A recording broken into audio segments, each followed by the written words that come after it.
राज्य शासनाने घोषित केलेल्या पुण्यश्लोक अहिल्यादेवी होळकर कर्जमाफी योजनेच्या अंतर्गत आज दुसऱ्या टप्प्याचे पैसे आपण रिलीज केले, ज्यामध्ये जवळपास 6,36,000 शेतकऱ्यांना 5,086 कोटी रुपये आज त्यांच्या खात्यामध्ये दिले आहेत। 2 टप्पे मिळून 12,56,000 शेतकऱ्यांना आता कर्जमाफी मिळाली आहे आणि 10,115 कोटी रुपये हे शेतकऱ्यांच्या खात्यामध्ये गेले आहेत। सगळी प्रक्रिया नीट चाललेली आहे आणि मला विश्वास आहे की जे पात्र शेतकरी आहेत यापैकी प्रत्येक शेतकऱ्याचं नीट ई-KYC होऊन त्यांच्या खात्यामध्ये पैसे जातील। ही प्रक्रिया आम्ही पूर्ण करू। ती पूर्ण केल्यानंतर मग ज्यांनी नियमित कर्ज भरलेलं आहे त्या शेतकऱ्यांच्या खात्यामध्येही 50,000 रुपये जे आम्ही घोषित केले आहेत ते त्यांच्या खात्यामध्ये देऊ।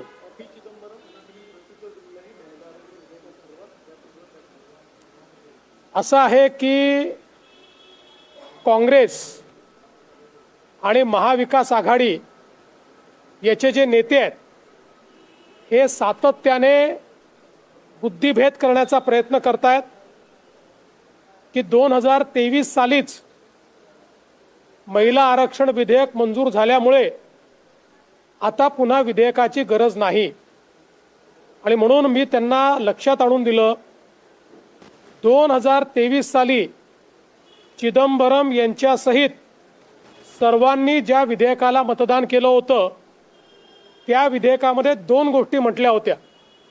पहिलं होतं डिलिमिटेशन, की डिलिमिटेशन करावं लागेल, आणि दुसरं होतं डिलिमिटेशन करण्याकरता नवीन सेन्ससची आकडेवारी। अशा 2 गोष्टी झाल्यानंतर हे लागू होईल हे चिदंबरम सहित सगळ्यांनी मतदान करून मान्य केलं होतं। मात्र कोविडमुळे सेन्सस पुढे गेलं, त्यामुळे मोदीजींच्या मनामध्ये 2029 सालीच आपल्याला महिला आरक्षण द्यायचं असल्यामुळे एक अतिशय छोटीशी अमेंडमेंट आणली होती की डिलिमिटेशन करता नवीन सेन्ससचा जो काही कॉन्स्टिट्यूशनल अमेंडमेंट किंवा संविधान संशोधन आहे त्याच्याऐवजी त्यात शिथिलता देऊन जुन्या सेन्ससप्रमाणे देखील करता येईल अशा प्रकारची अमेंडमेंट होती, जी या सर्व मंडळींनी नाकारली। नाकारण्याची 2 कारणं होती। पहिलं कारण त्यांना महिलांना आरक्षण द्यायचं नाही। 23ला त्यांनी विधेयकाला सपोर्ट याकरता दिला की 23मध्ये त्यांना माहिती होतं आपण समर्थन दिलं नाही तरी हे विधेयक पास होणार आहे, त्यामुळे बहती गंगेमध्ये हात धोलो अशा पद्धतीनं त्यांनी त्यावेळेस समर्थन दिलं। आणि आता ज्यावेळी खरं महिला आरक्षण देण्याची वेळ आली त्यावेळी मात्र विधेयकाला त्यांनी विरोध केला। आता हे डिलिमिटेशन सांगतायत, डिलिमिटेशनचा निर्णय हा 2023 सालीच झालाय आणि त्याला काँग्रेसनी मतदान करून मान्यता दिली आहे। आज आलेला निर्णय नाही, 2023 साली त्यांनी मान्य केलेला आहे। आता आपले राज्यामध्ये काही लोक या संदर्भात बोलतात, त्यावेळेस त्यांनी कुठली नशा केली होती मला माहिती नाही, त्यामुळे मी त्याच्यावर बोलणारही नाही। पण या सगळ्यांनी डिलिमिटेशनला मतदान केलेलं आहे, यांच्यामुळे संविधानामध्ये डिलिमिटेशन आलेलं आहे। आता तेच करण्याकरता जेव्हा कायदा येतो त्याला हे अमान्य करतात, कारण यांना माहिती आहे की नवीन सेन्सस नंतर जर ही सुरुवात झाली तर 2029ला ते लागू होऊ शकणार नाही, ते 2034 मध्ये जाईल। काँग्रेस पार्टी आणि महाविकास आघाडीतल्या काही घटक पक्षांना 2029ला महिला आरक्षण द्यायचं नाही, त्यांना 2034 पर्यंत ते रेटून न्यायचं आहे। किंबहुना त्यांना असं वाटतं की आपलं सरकार नंतर जर चुकून आलं तर आपल्याला हे रद्दही करता येईल, त्यांच्या मनात ते रद्द करणंच आहे। आणि म्हणून हे लोक अशा पद्धतीनं बुद्धिभेद करतायत। आणि म्हणून चिदंबरम यांनी ज्यावेळी ट्विट केलं त्याला मी फॅक्ट्स फिगर्स याच्या सहित उत्तर दिलेलं आहे। कुठल्या संसदीय समितीवर? मला काही कल्पना नाही.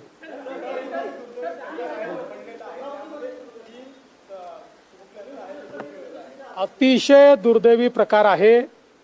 उच्चस्तरीय चौकशीचे आदेश तर दिलेच आहेत, पण सातत्याने जे NICU असतात त्याच्यामध्ये आपण फायर ऑडिट करत असतो.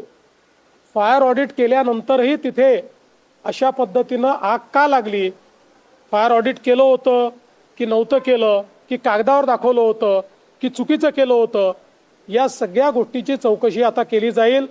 आणि अशा पद्धतीनं चिमुकल्यांचा जीव घेण्याकरता जे जबाबदार असतील त्यांच्यावर अतिशय कडक कारवाई केली जाईल.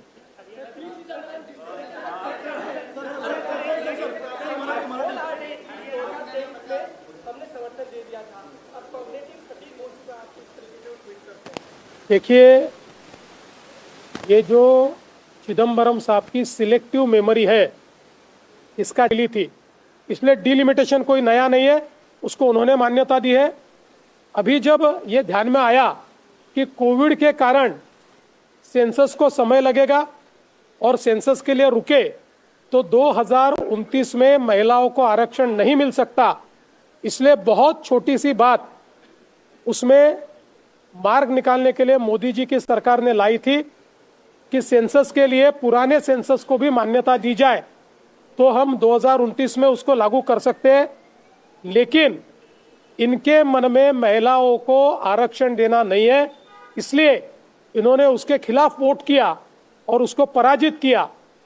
2023 में ये जानते थे कि NDA के पास पूरा समर्थन है, इसलिए 2023 में बहती गंगा में हाथ धोने के लिए इन्होंने उस समय समर्थन दिया. और आज जब उसी अमेंडमेंट के तहत महिलाओं को आरक्षण देने का अवसर प्राप्त हुआ, उस समय NDA के पास 3/4 2/3 मेजॉरिटी ने ऐसा ध्यान में आने के बाद महिला विरोधी नीति उन्होंने सामने लाई और उसका विरोध किया.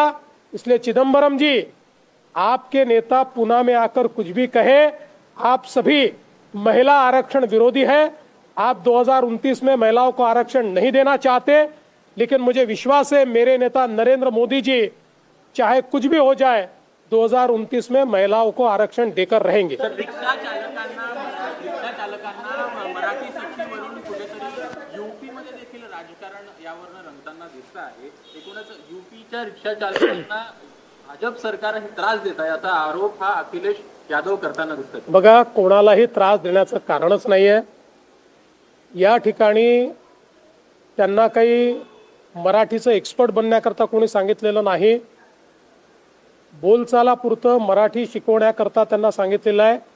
तीही संधी दिलेली आहे आणि पुन्हा दुसरी संधी दिलेली आहे, तिसरी संधी दिली आहे.